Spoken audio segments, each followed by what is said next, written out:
I figured I might as well get in early before the kids take over my office for their online classes and their Zoom classes, and I don't even get to sit in my own office, my own study.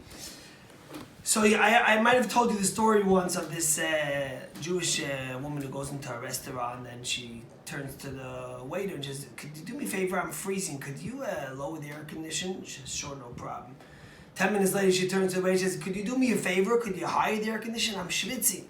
"No problem." 10 minutes later, "Could you lower it?" 10 minutes later, "Could you higher it?" Finally, the woman sitting at the next table turns to the waiter and says, "I feel terrible for you. Isn't that lady driving you mad? Turn the air conditioner on, turn it off." She said, so the waiter looks at this woman and says, "Don't worry. It's not a problem. We don't even have an air conditioner in this place. Sometimes things are in your mind. It's a perception. It's cold. It's hot. But it's not really the reality." This Shabbos is a very special Shabbos.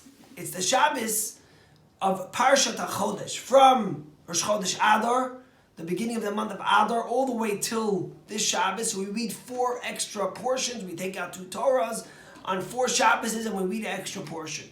What do we read this week? We read Parshat HaChodesh, which is the first mitzvah that God gives the Jewish people. The Jews are about to leave Egypt, and they're about to leave the hardest exile that ever was, and God tells Moshe, tell the Jewish people about a new mitzvah, a first mitzvah. What's the mitzvah?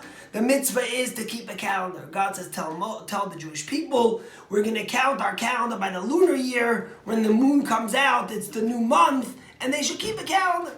So the rabbis ask a question. The Jews are about to leave exile. They've been exiled for over 200 years of hard slave labor. This is a very emotional, special moment for the Jewish people. Couldn't Moshe find something more inspirational to tell them than to keep a calendar? Couldn't he tell them about a calendar later on in the desert? Couldn't he inspire them about leaving exile and about being able to go to Sinai to receive the Torah? All he could tell them is keep a calendar? Come on. And the answer the Rebbe gives is a very powerful answer. The Rebbe says, Moshe was looking at the Jewish people and he was saying, till now, you guys were slaves. You had no control over your own time. You were told when to get up. You were told when to go to sleep. You were told when to eat, and you were told when to work hard and where to work and how to work. You had no control over your time. But today, you guys become a free people. And when you become a free people, suddenly you decide when you get up. You decide when you go to sleep. You decide what time you eat and what you do with your free time. Do you surf the net? Do you check out social media? Or do you use your time wisely? Moshe says the biggest gift I could give you people as you become a free people is a calendar. Take hold of your time. Every minute God gives us is valuable. Every minute we get is never there again. Once spent, it's gone. I always tell people, what's the greatest teacher, but the greatest killer? It's time. Because we learn from our time, from experience, and yet every moment is a moment less we'll have in the world. Every minute we have, we never get back. And that's the message of the first mitzvah that God gives the Jewish people. That we're going to read in Shul the Shabbos, HaChodesh Hazeh Lachem. Keep a calendar. I figured there's no better time than to speak about this than now. We're all sitting at home, locked in with our families. Some of us are working from home, but we still have extra time that we would have drove to work. Some of us, unfortunately, don't have work now.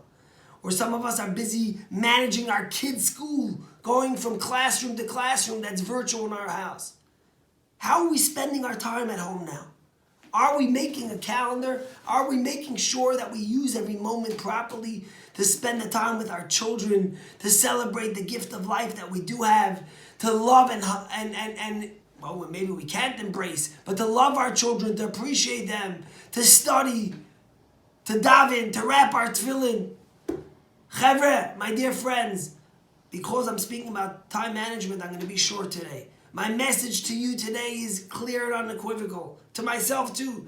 Make a calendar while we sit at home over these next few weeks, however long it might be. Have a calendar. What am I doing from 8 to 9? From 9 to 10? What time am I getting up? When am I having breakfast? When am I studying with my kids? When am I walking the dog? Whatever it may be, use every moment the right way. And Hashem should bless us that before we know it, we should be out of this. And we should be back to our normal life. And we should still have a calendar. Have a good day.